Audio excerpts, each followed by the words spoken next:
नमस्कार दोस्तों, स्वागत अभिनंदन। आप देख रहे हैं देवभूमि उत्तराखंड से यूट्यूब चैनल मदन मोहन सती उत्तराखंड।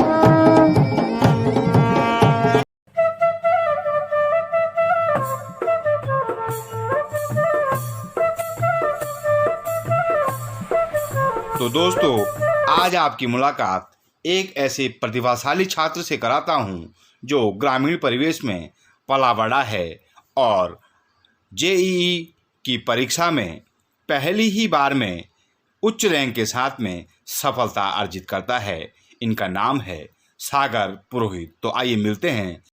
जी, मेरा नाम है सागर पुरोहित। मैं उत्तराखंड में चमोली ज़िले में एक छोटा सा गांव थराली है, वहाँ से बिलोंग करता हूँ। मेरे पिताजी का नाम श्री सूरज पुरोहित है और मेरी माताजी का नाम सावित्री देवी है। मेरे पिताजी की एक छोटी सी चाय की दुकान है और माताजी एक गृहिणी है और हमारे घर में मवेशी हैं और छोटा सा घर है गाँव में, तो मम्मी घर का काम करती है। तो आइए सुनते हैं सागर पुरोहित जी कहाँ पढ़ते हैं और किन के मार्गदर्शन में उनने ये सफलता अर्जित की है। तो आइए सुनते हैं उनकी जुबानी। मैंने अपनी प्राथमिक परीक्षा 1 से लेकर 5 तक सरस्वती शिशु मंदिर में पढ़ी है और 6 से लेकर 8 तक मैं सरस्वती विद्या मंदिर में पढ़ा हूँ और फिर 9 से लेकर इंटरमीडिएट तक मैं राजकीय आदर्श इंटर कॉलेज थराली। प्राथमिक में मेरे जो शिक्षक थे उन्होंने मुझे मतलब बहुत अच्छे से रखा, क्योंकि प्राथमिक में बच्चा जब छोटा होता है तो शिक्षकों को उसका बहुत ध्यान रखना पड़ता है। तो वहाँ शिक्षकों ने मेरा बहुत ध्यान रखा और पढ़ाई के लिए उत्साहित किया, जिससे कि मेरा पढ़ाई में इंटरेस्ट बचपन से ही बन गया था। उसके बाद 6, 7, 8 में भी जो शिक्षक थे उन्होंने पढ़ाई के लिए हमेशा प्रोत्साहित किया और कभी ऊपर से प्रेशर नहीं डाला, जिस कारण मैं जब मैं 7th में था तो मुझे एक शिक्षक मिले थे महिपाल भंडारी सर। तो उन्होंने मुझे बताया था कि IIT जेईई नाम की परीक्षा होती है, क्योंकि उन्होंने मुझे देखा था कि मेरा मैथ्स में अच्छा स्कोर आता है, तो उन्होंने मुझे बताया था इसके बारे में। जिसके बाद से मैं उनके यहाँ ट्यूशन पढ़ने चले गया था 9, 10, 11 का। उसके बाद 9, 10th में जब मैं राजकीय आदर्श इंटर कॉलेज में गया तो 10th के जब हमारी बोर्ड परीक्षा हुई थी तो मेरे उसमें 94.5% थे। जिसके बाद कोविड काल आ गया था तो लॉकडाउन लग गया था, जिससे मैं घर ही में रहता था। तो विद्यालय की तरफ से जो शिक्षक थे वो मुझे मतलब फ़ोन भी करते थे और बताते रहते थे बार बार, और उसके बाद ज़्यादा प्रेशर भी नहीं डालते थे ऊपर का, जिससे कि मैं ठीक से पढ़ पाया। उसके बाद 11 से ही मैंने जो बुक्स होती है हायर बुक्स उनको पढ़ना शुरू कर दिया था, जिससे कि मेरा पढ़ाई में इंटरेस्ट आया और ज़रा लेवल बढ़ने लगा। जिसके बाद से जब 12वीं क्लास शुरू हुई थी तो उसके बाद मैंने मतलब जिसे कहते हैं कि तगड़ी वाली पढ़ाई शुरू कर दी थी। और जब 12 ख़त्म होने वाला था लगभग दिसंबर के आसपास से, तो तब से मेरी तैयारी मतलब बहुत अच्छी चल रही थी, क्योंकि मैं पहले से ही हायर लेवल की किताबें पढ़ता था और जो मेरे विद्यालय शिक्षक थे वो भी मुझे बताते रहते थे, क्योंकि 12 का सिलेबस बहुत इंपॉर्टेंट होता है उसमें तैयारी में। जिस कारण मेरे 12 के बोर्ड में भी मतलब अच्छा प्रतिशत रहा 95.6, जिस कारण मैं उत्तराखंड बोर्ड में मेरिट लिस्ट में 7वें स्थान पर रहा। और 12वीं का जब बोर्ड हुआ तो उसी के जस्ट 1 या 2 महीने बाद हमारा जेईई मेंस का परीक्षा था, जिसके लिए मेरी तैयारी पहले से अच्छी थी, क्योंकि शिक्षकों का बहुत ज़्यादा सहयोग रहता था। जिस कारण मैं जेईई मेंस की परीक्षा में जनरल रैंक 8750 और EWS रैंक 1000 लेके जेईई मेंस मैंने क्वालिफाई कर लिया था। फिर जेईई मेंस के पश्चात हमें 2 महीने का टाइम मिलता है। फिर उसके बाद 2 महीने के टाइम में जेईई मेंस की परीक्षा के 1-2 दिन तक हल्का रेस्ट करना पड़ता है, जिससे कि कॉन्फिडेंस गेन हो सके। फिर एडवांस की परीक्षा के लिए 3-4 कुछ टफ बुक्स जिसमें टफ क्वेश्चन रहते हैं और जो भी पुराने साल के प्रीवियस ईयर क्वेश्चन रहते हैं वो सॉल्व किए, जिससे कि मेरा सारा कॉन्फिडेंस बूस्ट हो गया और एडवांस के लिए मैं एकदम तैयार मानने लगा अपने को। फिर एडवांस की परीक्षा दी। पेपर इस बार बहुत टफ था, क्योंकि IIT बॉम्बे ने बनाया था, और फिर भी मैंने पेपर में भी कॉन्फिडेंस लूज़ नहीं किया और पेपर में अच्छा परफॉर्म करते हुए ऑल इंडिया रैंक 7000 और EWS कैटेगरी में 888 रैंक हासिल की और मेरा IIT में सिलेक्शन पक्का हो गया उसके बाद। सागर जी, आपका चयन IIT में हुआ। अब आप छोटे से गांव से शहर की ओर जाएंगे। सागर जी, क्या आप बताएंगे आपने कोई कोचिंग इंस्टीट्यूट ज्वाइन किया या फिर घर पर ही रहकर आपने तैयारी की है?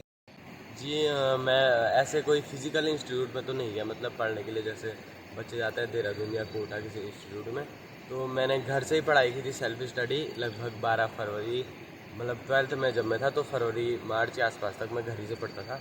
उसके बाद मैंने जेईई मेंस के लिए एक क्रैश कोर्स आता है, मतलब वो लास्ट के 2 महीने में सारा जो सिलेबस है उसको रिवाइज़ कराता है।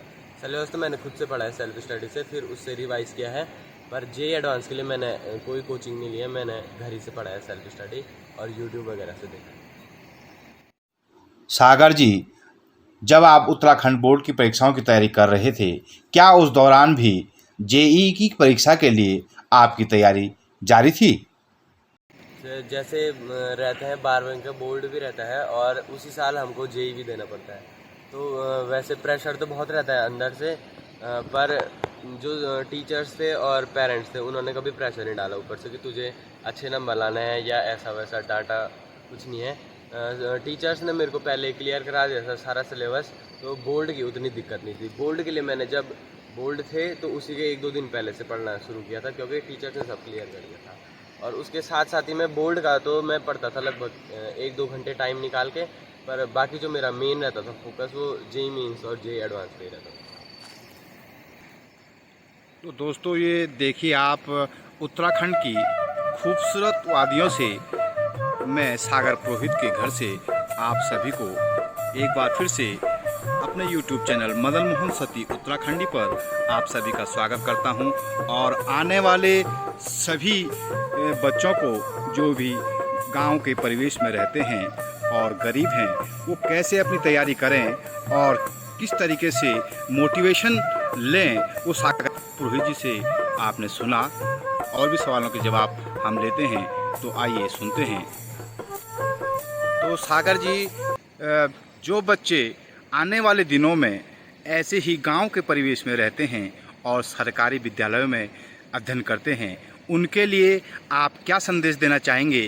किस तरह है वो अपनी परीक्षा के लिए तैयारी करें और अपनी बोर्ड परीक्षाओं के लिए, और किस तरह से वो अपने लिए एक मार्ग चुने कि कहाँ उनको जाना है, किस तरह वो अपने को पहचानें कि उनको क्या करना है? आप कुछ इस पे प्रकाश डालेंगे? क्या आपको कब आपको लगा कि आपको आईआईटी के लिए ही तैयारी करनी है और आप आईआईटी के लिए ही बने हैं, आप बताएंगे? जब मैं 9th में था तो तब से ही मेरा मैथ्स में बहुत ज़्यादा इंटरेस्ट होने लगे थे, क्योंकि जो जेईई एडवांस और जेईई मेंस का सिलेबस है उसमें मेन चीज़ तुम्हारी मैथ्स ही होती है, क्योंकि मैथ्स से तुम्हारा जो इंटेलेक्चुअल लेवल है वो बहुत खुलता है। तो जब मुझे पता चला मेरा मैथ्स में इतना इंटरेस्ट है, तो सर ने मुझे पहले ही बता दिया था, भंडारी सर ने, कि आईआईटी जेईई की परीक्षा है, ये उस फील्ड में, इंजीनियरिंग फील्ड में टॉप परीक्षा होती है। तो मैंने बोला अब इसको ही क्लियर करके छोड़ेंगे। तो जितने भी आने वाले एस्पायरेंट्स हैं उनको मैं ये बताना चाहूँगा कि आप ऐसा मत सोचो कि गांव के परिवेश से हैं या हम कोचिंग अफोर्ड नहीं कर सकते हैं, तो इससे डीमोटिवेट नहीं होना पड़ता है। मोटिवेशन हमेशा रहती है, आपको बस इंटरेस्ट होना चाहिए पढ़ाई में, पढ़ने में। और जो आपका बोर्ड का सिलेबस है, जैसे आप 11 में जाओ तो आपको पहले तो 11 का सिलेबस लगभग 2 या 3 महीनों में कंप्लीट कर लेना है, टीचर से सलाह लेके, और या तो घर में खुद से सेल्फ स्टडी करके आपको कवर कर लेना है पूरा सिलेबस, ताकि आप पे बोर्ड्स का कोई प्रेशर ना रहे। फिर उसके साथ साथ आप हायर बुक्स जैसे एच.सी. वर्मा या एच.सी. वर्मा होगी फिजिक्स में, और आर.डी. शर्मा की ऑब्जेक्टिव मैथ्स में मंगाइए और उसको खुद से पढ़िए। और साथ में हल्का फुल्का गाइडेंस आप यूट्यूब से लेते रहिए। यूट्यूब पे भी आजकल बहुत सारे चैनल जो फ्री में पढ़ाते हैं जेईई की कोचिंग के लिए, तो आप उनसे पढ़िए। वहाँ भी क्लासेस रहती है हर चैप्टर की डिटेल्ड में, तो वहाँ से भी आपको बहुत सारा आइडिया आ जाएगा। तो प्रेशर लेने की कोई ज़रूरत नहीं है, मोटिवेट हमेशा रहे। आप इधर उधर से यूट्यूब से भी पढ़ सकते हैं, तो उससे भी बहुत मदद मिलती है। आपकी पढ़ाई में आपके माता पिता और घर के अन्य सदस्य किस तरह से आपका सहयोग करते थे, कुछ बताएं? माता पिता तो माता सुबह से खाना बना के तैयार रखती थी, मुझे उठाती भी थी, उसके बाद मेरे साथ ही बैठती थी कभी कभी तो, कि ये बच्चे के साथ रहती है, और उसके बाद कभी कभी पूछ भी लेते हैं क्या पढ़ रहा है। तो मम्मी बहुत हेल्प करती थी, घर का काम भी करती थी, साथ में पढ़ाती भी थी। उसके बाद मेरे हर काम करती थी, सुलाती थी, खाना खिलाती थी। और पिताजी भी अपना काम करते थे तो बाहर, तो उसके बाद कोई हर बार पूछते थे कि तुझे कोई दिक्कत तो नहीं है, पूछ ले वगैरह। और मेरे साथ रात भर बैठते भी थे, पढ़ते। तो सागर जी, आपका टाइम टेबल किस तरह से आपने फिक्स किया, कैसे किस तरह से आप पढ़ाई करते थे, टाइम टेबल के बारे में आप बताएंगे ताकि आने वाले जो बच्चे हैं जो स्वयं से घर पर रहकर ही तैयारी करते हैं आईआईटी की, वो आपसे इंस्पायर हो सकें। तो आप बताइए। तो ऐसा कोई फिक्स टाइम होता नहीं है वैसे मेरे पढ़ने का।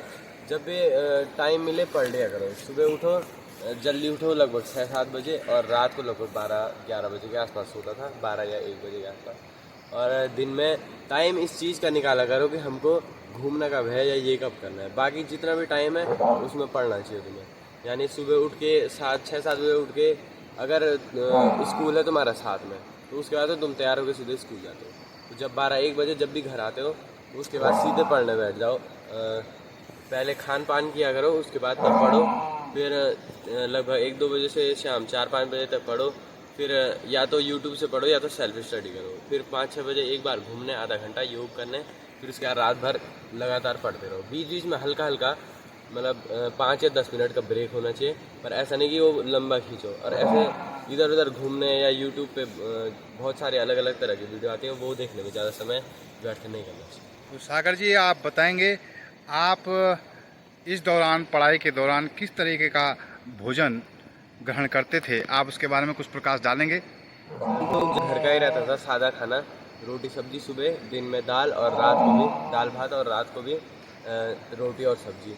इसके अलावा जैसे फास्ट फूड होते हैं या अलग अलग प्रकार के मसालेदार पदार्थ के लिए, वो ज़्यादा खाने नहीं चाहिए, क्योंकि अगर बीच में कभी तबीयत खराब हो गई तो उससे बहुत ज़्यादा नुकसान। अच्छा, क्या कभी आपको ऐसा लगा कि मैं थक गया हूँ, अब नहीं पढ़ाई करता हूँ, या रुक जाता हूँ, या कुछ रेस्ट करता हूँ? क्या आपको किसी दिन ऐसा लगा?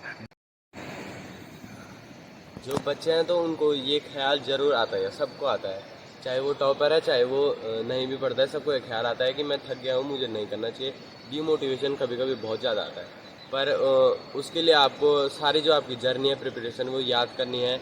और ये याद करना है कि हम ये कर किस लिए रहे हैं, अपने परिवार की तरफ देखना है, माता पिता की तरफ।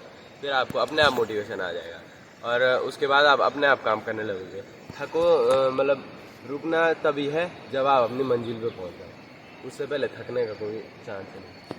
वैसे तो ऐसी बातें कभी सोचनी नहीं पड़ती है, पर जो हम है, युवा पीढ़ी है, एडल्ट हैं, तो उनको, टीनेजर्स को और एडल्ट को ये ख्याल ज़रूर आता है, और ये ख्याल कभी दूर नहीं हो सकता है हमारे मन से। और जब भी ये ख्याल आता है तो अपनी मेहनत पे भरोसा रखना पड़ता है, और ये सोचे कि हम ये सब क्यों कर रहे हैं, अपनी जो हालत है उसको सुधारने के लिए। और माता पिता का चेहरा देखिए एक बार, उनका आशीर्वाद लीजिए, और आपको अपने आप मोटिवेशन आ जाएगी।